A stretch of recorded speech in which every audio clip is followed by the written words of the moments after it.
Oi, eu sou Simone, jornalista e mãe da Lilian, que hoje tem 10 meses. E esse vídeo faz parte da programação do Agosto Dourado da Cuidado Global, que tem apoio e produção do Matraca Estúdio. O Agosto Dourado simboliza a luta pelo apoio e incentivo à amamentação. E por isso que a gente vai conversar com várias mães com diferentes vivências e experiências e falar com especialistas da área da saúde. Para você apoiar a nossa iniciativa, já clica aqui no gostei e se inscreva no canal do Método RTA para não perder nenhuma entrevista.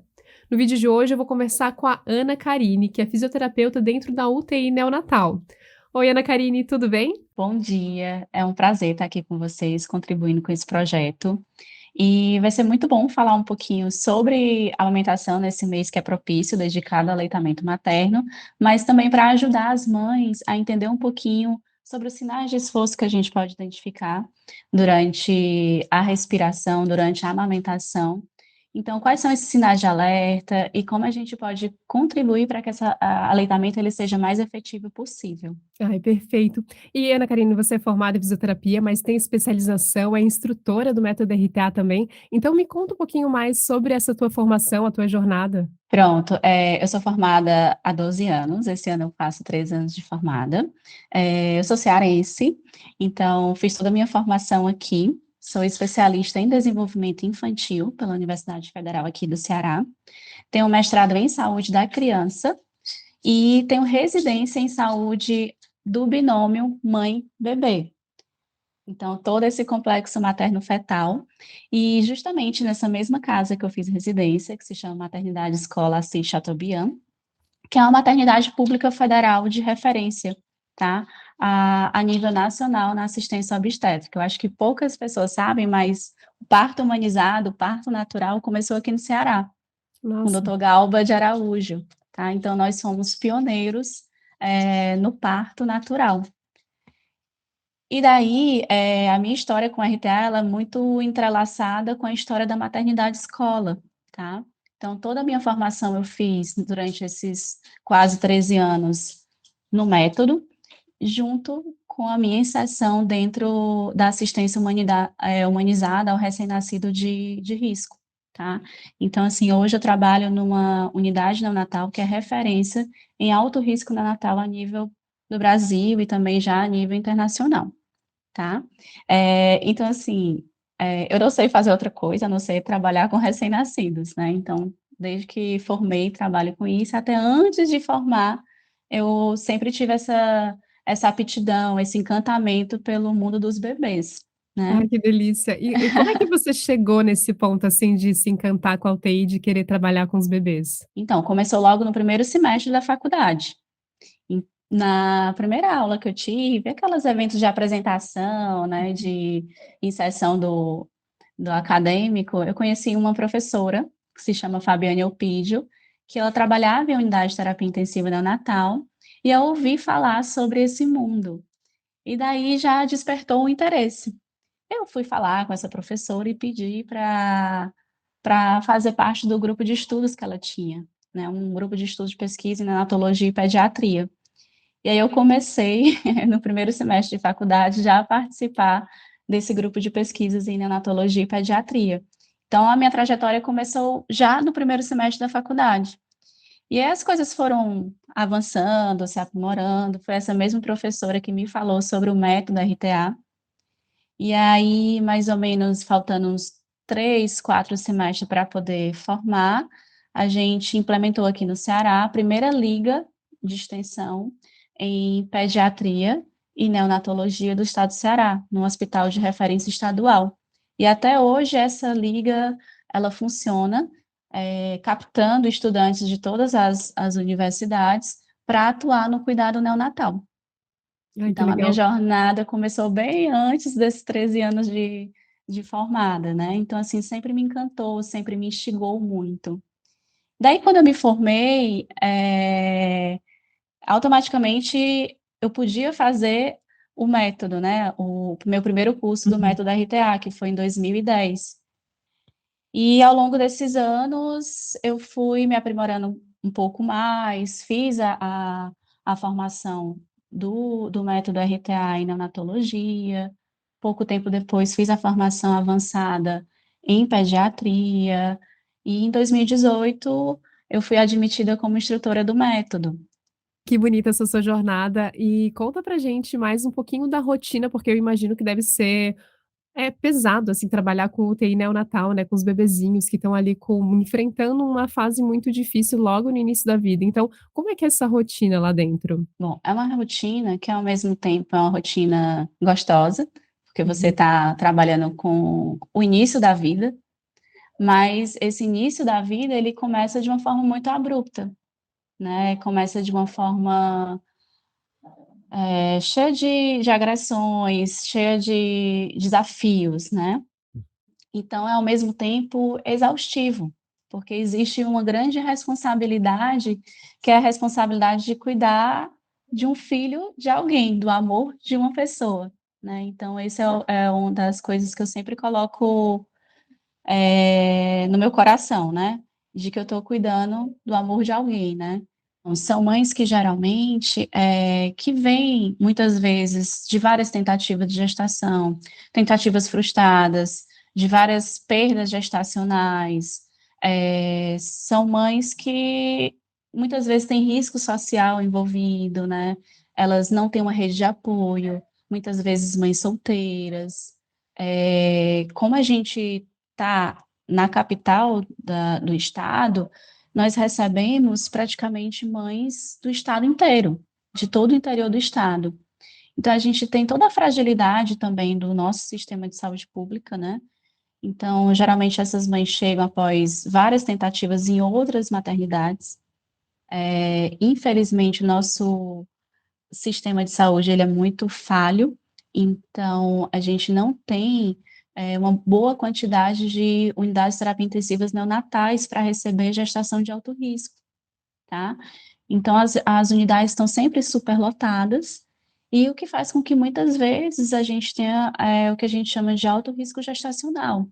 Então, essa mãe vai em uma maternidade está lotada, ela não consegue ser admitida, ela vai em outra, vai na terceira, e isso tem toda a distância, o deslocamento, todo o estresse emocional envolvido, né? Todos os anseios. Então, de repente, a gente tem um bebê de alto risco que nasce, tá? Então, fora todos os enfrentamentos pessoais, né, o que a gente chama de riscos gestacionais, que é tudo pré-gestacionais, né? Desculpa, pré-natais, que é tudo que está relacionado com a gestação. Daí, devido a esses riscos pré-natais ligados à mãe, a gente vai ter os riscos perinatais, que estão relacionados às condições de parto, a própria imaturidade, muitas vezes esse bebê vai ser prematuro, esse bebê pode, muitas vezes, por causa desse deslocamento demorado, ele pode ter uma asfixia perinatal. Então, são muitos pontos, muitas vezes, negativos, que elas têm que digerir, muitas vezes não tem esse tempo de digerir bem, né? Então, é muita coisa, é muito desafio ao mesmo tempo acontecendo, né? Então, assim, é um desafio também para nós profissionais de saúde, né? Em especial, assim, não existe porque eu trabalho há 13 anos com cuidado neonatal intensivo, que eu já estou acostumada com a realidade. Cada nova história é uma nova história, né? Cada ser humano, ele é único, cada bebê, ele é único, ele traz a sua história, ele traz no seu corpo as marcas de todas as intercorrências, de todos os danos, todas as agressões que foram sofridas, né? Então, cabe a nós proporcionar que essa estadia, que esses danos, eles não sejam tão intensos assim. Perfeito, achei muito bonito que você falou sobre cuidar do amor de uma pessoa, e a gente espera que a maioria dos profissionais que atuam dentro de UTIs tenham esse mesmo cuidado, esse mesmo carinho que você tem para com os bebês, as famílias dessas pessoas que estão passando por essa fase tão complicada. Eh, e sobre a parte da amamentação, assim, eu sei que cada experiência é única, cada, vivência daquela criança ali não muito difícil ter um caso igual ao outro, mas desde o início já tem como incentivar a amamentação? Como é que funciona a alimentação, a nutrição desses bebês quando eles estão dentro da UTI? Bom, a nutrição ela funciona da seguinte forma, né? De acordo com o peso e o grau de maturidade desse bebê, que a gente vai ter um parâmetro do grau de maturidade do trato gastrointestinal, tá? Então, quanto mais prematuro, foi esse bebê, quanto mais imaturo, menor esse grau de maturidade, tá? Hoje a gente sabe que tem muitas evidências científicas falando da boa resultado da gente fazer colostroterapia, que é o quê? Aquele primeira fase do leite, que é aquele leite mais gordo, onde a gente tem todas as proteções, por assim dizer, para o bebê, ele estão nesse primeiro leite, que é o colostro, tá? E aí, existe muitas evidências científicas falando dos benefícios do bebê receber esse colostro, e por causa desse parto, que ele é rápido, abrupto, que é o parto prematuro, e assim, o parto de alto risco, muitas vezes o bebê ele não tem essa oportunidade de ter contato com esse primeiro leite, tá? Então, o que é que a gente preconiza? Tanto o Ministério da Saúde, tanto a Rede Cegonha, né, que são as maiorias das maternidades públicas, elas fazem parte dessa rede de cuidados intensivos neonatais nacional. A gente preconiza que seja feito, pelo menos, até o 9º dia de vida, a colostroterapia. Uhum. Então, assim que o bebê ele dá entrada na maternidade de alto risco, no caso, na minha maternidade, na maternidade escola, a gente já tem toda a rede de profissionais para captar essa mãe. Então, se Uhum. essa mãe é do interior, nós temos ofertado para ela uma casa de apoio, que é a casa da gestante, para poder ela, a gente tenta prolongar o máximo que possível a estadia dela dentro do hospital. Se a gente não consegue contato com a prefeitura para ela ficar na casa de apoio da prefeitura, nós ofertamos para ela a casa da gestante, que é uma forma da gente apoiar mesmo essa mãe nesse momento que é tão difícil, que é de tanta vulnerabilidade, tá? Então, é um trabalho em equipe, é um trabalho multiprofissional, que vai envolver desde a ponta lá do sistema, que é o pessoal do serviço social, a psicologia, a nutrição, a enfermagem, toda a área médica e também a fisioterapia, tá? Então, assim, a gente tem um protocolo, quanto menor esse bebê, mais tempo ele vai ficar em colostroterapia. E como é que é feito isso? Através de um suavezinho oral. Então, a gente coloca, através desse suave, gotinhas de colostro na boquinha do bebê. E aí o bebê, ele pode estar em vários cenários, tá, de gravidade. Ele pode estar entubado, né, que é em uso de suporte ventilatório invasivo, que é com aquele caninho na boca, tá? Ele pode estar numa modalidade menos invasiva, como o CPAP nasal, ou uma oxigenoterapia. Então, se o bebê tem menor que 1.000 gramas, ele vai passar 9 dias recebendo de 3 em 3 horas, doses que a gente chama doses de amor, que são as doses do leitinho materno, que é o colostro, tá? A gente fala isso lá na nossa unidade.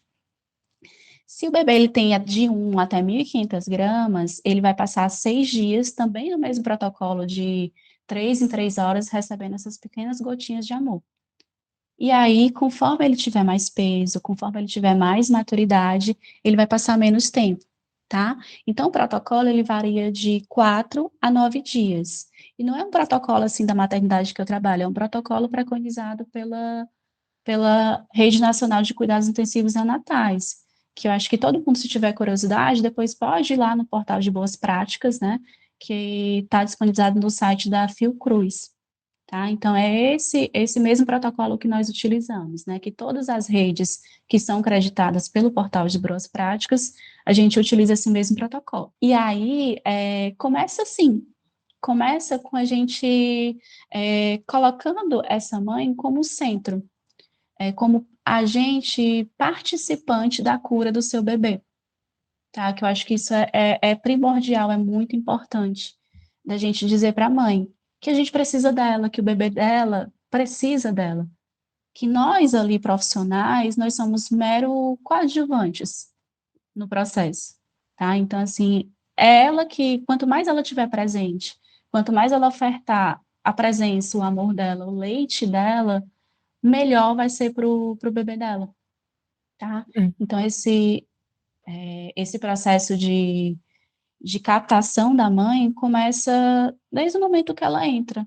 para ter o bebê na maternidade. Perfeito.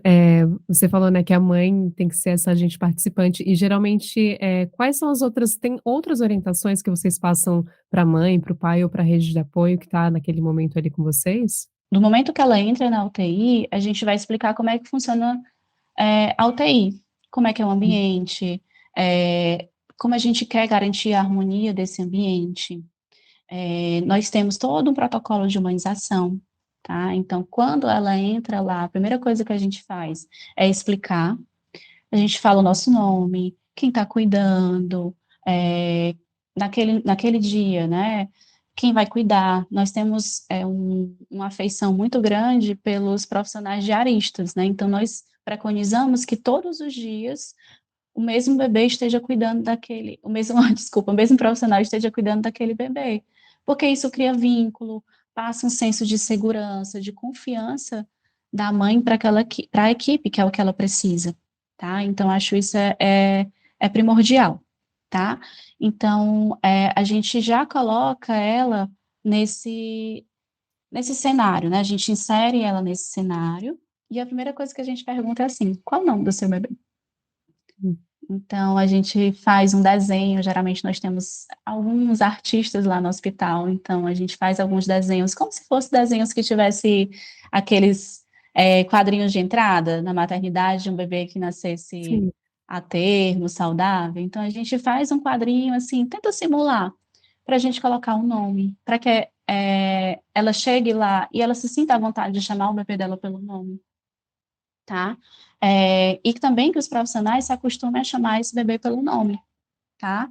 Então, nós temos poltronas, cadeiras disponíveis para poder a mãe ficar 24 horas por dia com seu bebê. Então, se ela quiser passar 24 horas dentro da unidade, ela pode e ela deve, tá?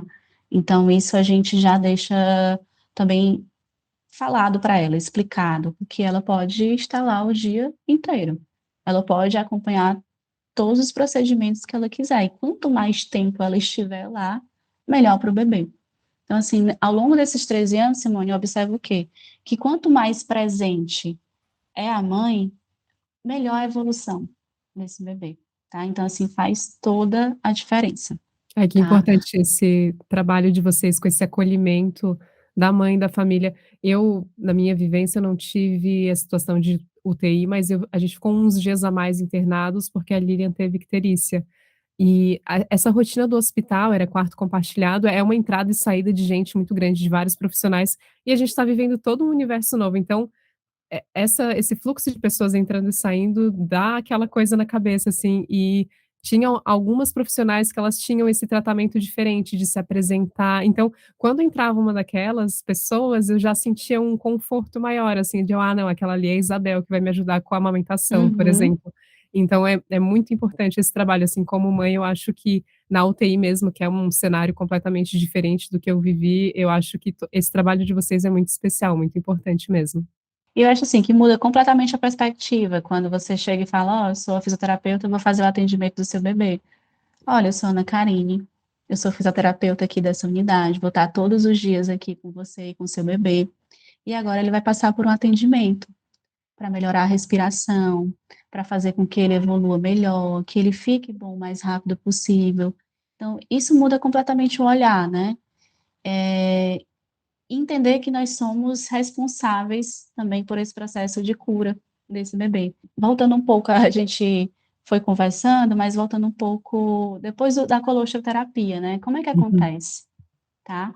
E a gente chama da dieta trófica, que a gente tem um protocolo, isso é muito bem estabelecido com a equipe de nutrição e a equipe médica, que a gente tem um protocolo de dieta trófica. O que é isso? É a dieta que o bebê é o leite, né? O leitinho que o bebê vai tomar para poder ganhar o peso, tá? E isso é definido pela equipe médica e pela equipe de nutrição, mas a gente tem uma equipe, uma comissão de cuidados interais, do qual eu faço parte. Então, todas as disfunções alimentares, elas não são tratadas somente no âmbito da nutrição, da medicina, mas pela equipe como um todo, porque nós entendemos que para que exista uma alimentação independente, é preciso que primeiro haja uma respiração eficiente, tá? Isso é uma das grandes premissas do método RTA, e que a gente insere lá na unidade. Eu não sei se eu falei, mas eu fui a primeira fisioterapeuta do estado do Ceará a ter um método. Nossa. Então, nós somos, na maternidade escola, a nossa meta é que nós sejamos um UTI modelo de cuidado global, tá? Então, a nossa meta é essa, é que nós estejamos cada vez mais alinhados com as premissas do método RTA, porque também nós fazemos parte da rede de apoio do método Canguru, tá? Também sou instrutora do método Canguru. E aí, também é importante falar que o método, essa primeira fase também, ela tem que acontecer dentro da UTI, tá? E isso é uma função também de todo profissional que está inserido, né? De incentivar, de favorecer que a primeira fase do método Canguru aconteça. Então, todo esse olhar humanizado, tudo isso que a gente está conversando agora também é preconizado pelo método Canguru. Que agora o método colocou um pouco, né? Agora a gente classifica tudo dentro do método, mas isso surgiu há muito tempo atrás, mais ou menos na década de 80, com a doutora Redelis Alves, tá? Então, todos esses cuidados individualizados relacionados ao recém-nascido de risco começou há muito tempo, que aí o método agregou tudo, tá? E eu acho que é uma excelente parceria, né? O método Canguru com o cuidado global. Explica um pouquinho pra gente só, pra quem não conhece o método Canguru. Eu sei que aqui o público, em grande parte, é de fisioterapeutas, mas muitas vezes tem alguma mãe, algum pai que está assistindo, mas e nunca ouviu falar. Então, só um resuminho do que seria esse método Canguru. Antigamente se entendia por método Canguru, até pela própria analogia da palavra, que seria só o contato pele a pele. E quando ele começou lá na Colômbia, foi muito uma estratégia de urgência pela falha estrutural que existia no momento, né? Naquele momento, não existia incubadoras para garantir o aquecimento, dos bebês. Então, o método ele começou dessa forma. E hoje, o que a gente tem de método Canguru, ele é muito mais amplo, ele é muito maior. Nós temos todos os cuidados humanizados, individualizados ao recém-nascido. Então, isso vai desde o momento do parto, desde o momento de toda a estadia que esse bebê passa na unidade que ela é acreditada pelo método, até a alta, tá? Então, existem 3 fases, né? A primeira fase, ela é feita dentro da unidade de terapia intensiva neonatal ou dentro do alojamento conjunto, mas é um método que o principal público dele é o recém-nascido de baixo peso, tá? Então, essa primeira fase, ela acontece geralmente dentro da UTI, dentro do berçário de médio risco, tá? Então, assim que o bebê tiver estabilidade, clínica hemodinâmica, ele já pode fazer o contato pele a pele, tá? E também garantir a alimentação, né? Então, garantir que o bebê ele já esteja em contato com a mãe. Isso faz com que ele tenha mais chances de adquirir a sua homeostase, tá? De organizar todas as suas demandas psicoafetivas, tá? E aí a gente tem a segunda fase, que acontece no que a gente chama de uma enfermaria canguru, tá? Então, a gente tem um espaço onde as mães ficam internadas com seus bebês. E daí, não somente o contato pele a pele acontece ao longo do dia, na maior parte do dia, mas a mãe, ela é capacitada, ela é formada a cuidar de um bebê tão frágil, tá? Então, existem vários protocolos, né, médicos, da equipe de fonoaudiologia, da equipe de nutrição, para otimizar que esse bebê, nessa estadia da segunda fase, ele ganhe peso, ele adquira maturidade neurológica e ele vá para casa feliz e saudável para poder estar inserido no contexto familiar, tá? E a terceira fase é a fase que a gente chama também de follow-up, e ela acontece mais domiciliar, onde o bebê ele está em casa, a mãe ela continua colocando em prática aquilo que ela aprendeu durante o seu tempo de unidade hospitalar, e ela volta né, em consultas esporádicas para que a gente possa fazer a aferição de peso. Então, a gente faz toda a avaliação, né, todo esse follow-up também do acompanhamento do ganho de peso, mas também de toda a maturidade respiratória e motora também. Então, quando ele volta lá, ele volta para uma consulta com o médico, com a equipe de enfermagem, e no momento, se estiver propício, a gente vai ter um profissional da fisioterapia e um profissional da fonoaudiologia, tá? Para também estar acompanhando como é que está a evolução desse bebê. Antes tu comentou que uma respiração eficiente é fundamental para o sucesso da amamentação.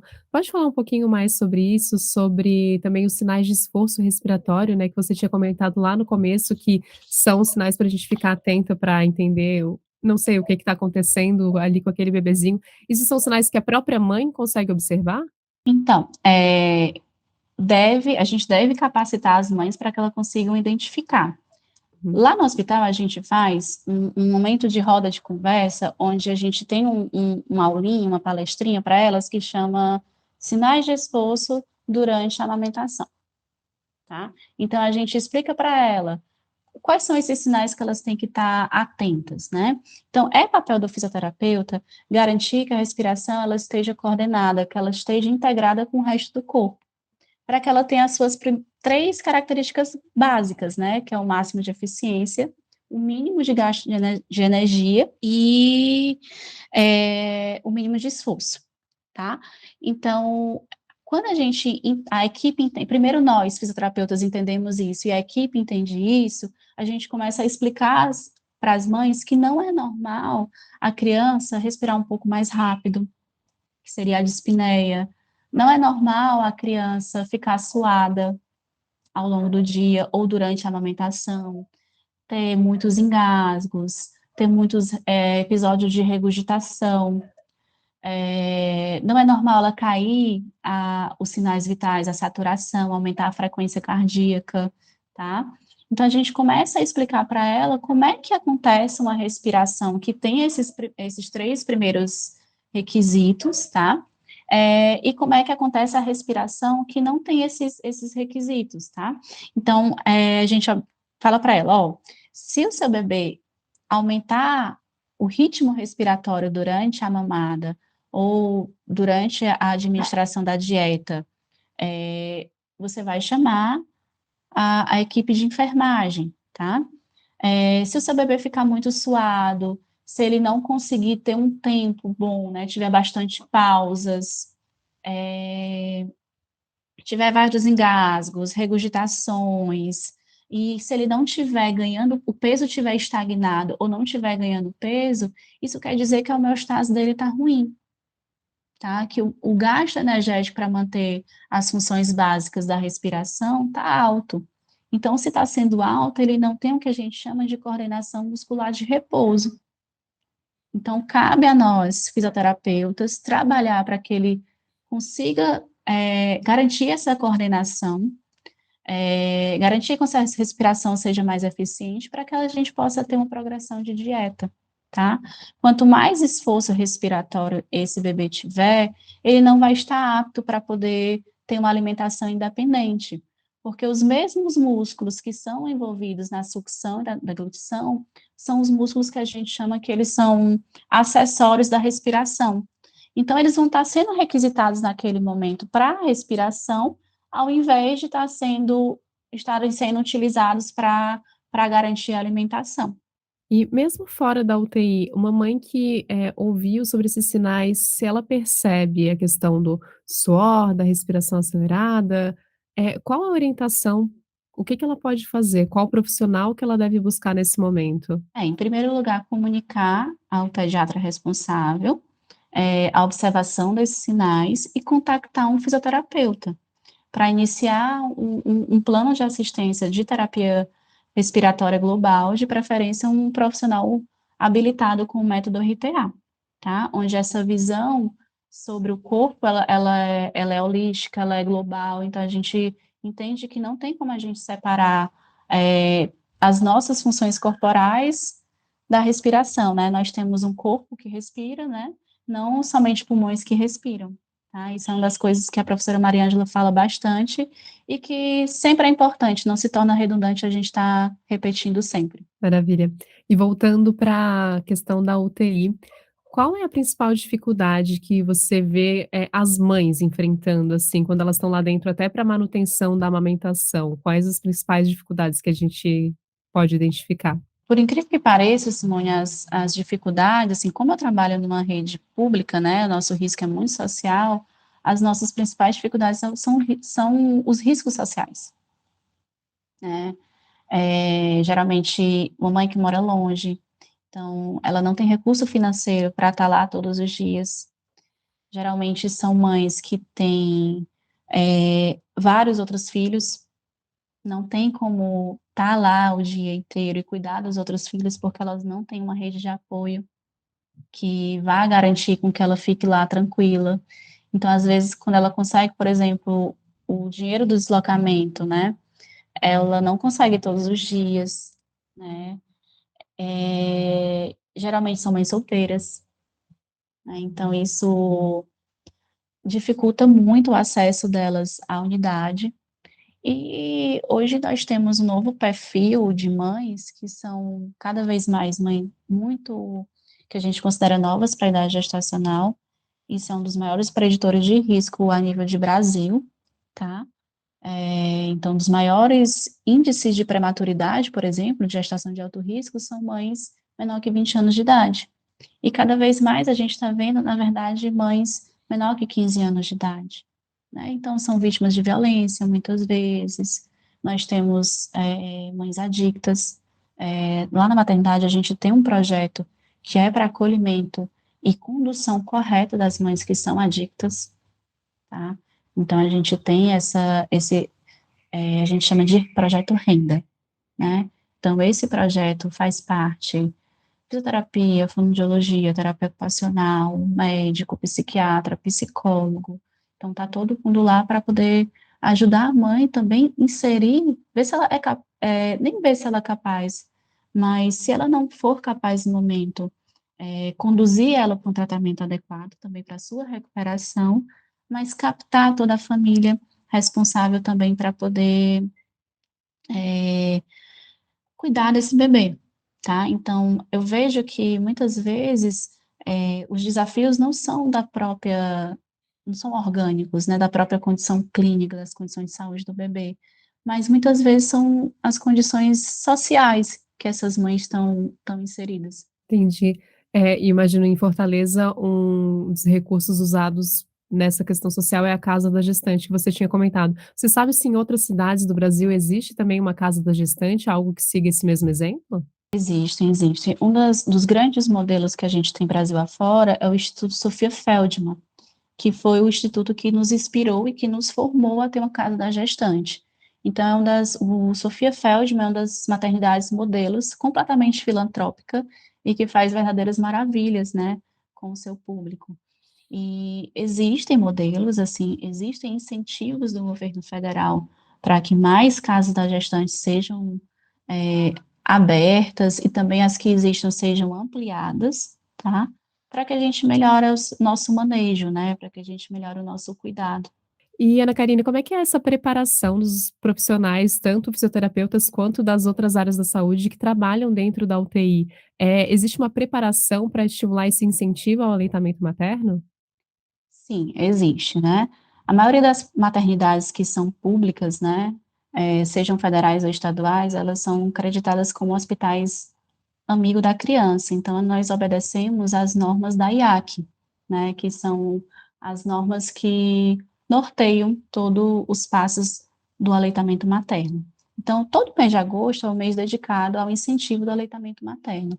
Então, existe o envolvimento de toda a maternidade, de todos os profissionais, para realizar atividades de orientação, de promoção, de incentivo mesmo a esse aleitamento. Então, por exemplo, se você entrar na maternidade agora, todos os corredores estão preenchidos de fotos, de momentos, né, de lembrança, memórias, né, de, de formas de incentivar o nosso público, né, a nossa mãe que entra lá na casa a dar de mamar.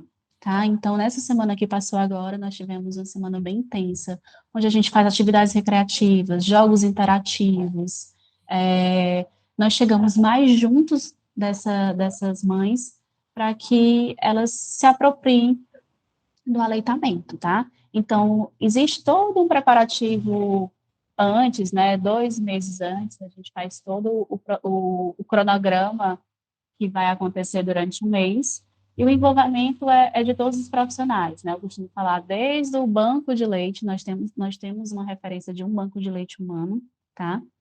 É o único banco de leite humano que nós temos lá, que abre todos os dias, 24 horas por dia, tá? Então, desde da equipe do banco de leite até o pessoal da zeladoria, da portaria, eles são capacitados a entender que nós somos um hospital amigo da criança, nós somos creditados, nós estamos lá para incentivar o aleitamento materno.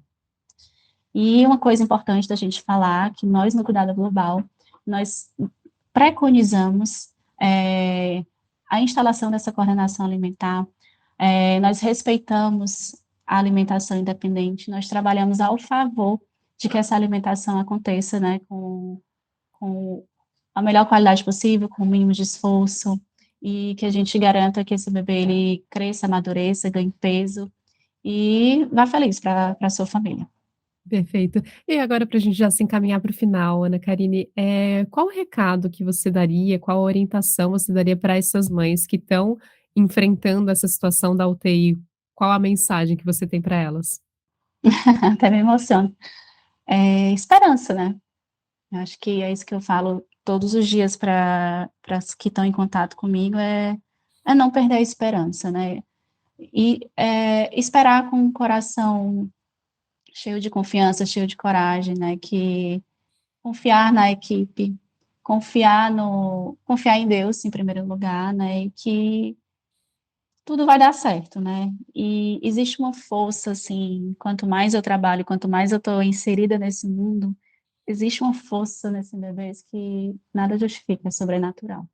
Como eles conseguem suportar muitas coisas que nós adultos não conseguimos suportar. E eu acho que nós estamos lá para transmitir isso para elas, né? Para renovar, muitas vezes, quando elas querem perder essa esperança, renovar essa esperança no coração delas, né? Muito obrigada, então, por participar, aceitar esse convite da Cuidado Global para participar dessa entrevista, para falar mais sobre aleitamento materno e sobre a sua vivência dentro da UTI. Parabéns pelo trabalho e a gente espera que todos os profissionais que atuam dentro das UTIs seja assim tão carinhoso e amoroso e goste tanto do seu trabalho quanto você, porque dá para ver no seu olhar que você ama o que faz, então parabéns. Ah, obrigada. Foi uma honra participar com vocês, contribuir. E até a próxima. Tchau, tchau. Tchau.